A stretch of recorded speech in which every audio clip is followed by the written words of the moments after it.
ए मिंटू भाई, तेजस्वी यादव बोल रहे थे कि जब हम सरकार में थे तो 10 लाख लोगों को नौकरी दिए थे। नौकरी?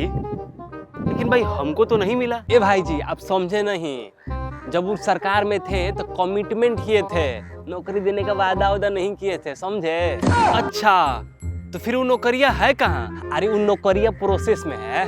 प्रोसेस में है भाई? तो कई साल से प्रोसेस में है और कब तक प्रोसेस में रहेगा? अरे भाई, ये बहुत सीरियस मामला है। जब तेजस्वी भैया बोले हैं कि नौकरी मिल जाएगा तो मिल जाएगा, काहे परेशान हो रहे हैं? अच्छा, तो 150 साल पुराना कांग्रेस वाला बतावा क्या हुआ?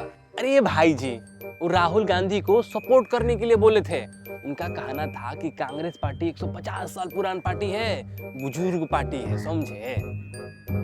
ए भाई जी, हमको ना तुम्हारा बात सुन के एकदम कंफ्यूज हो गए हैं भाई। हम पूरा कंफ्यूज आ गए। ऐसा कौन बात होता है जी? ए भाई जी, हम तो इतना जानते हैं कि इन लोगों का बात और घोड़ा के वही समझे आप, यही है। बाकी इनका बयानबाजी या गाड़ी में ट्रेन में घूमना और जितना दिन भर पकड़ करना कोई फायदा है नहीं। मुद्दा के बात ये लोग करता है नहीं, तो सरकार घंटा कहाँ से बनाएगा?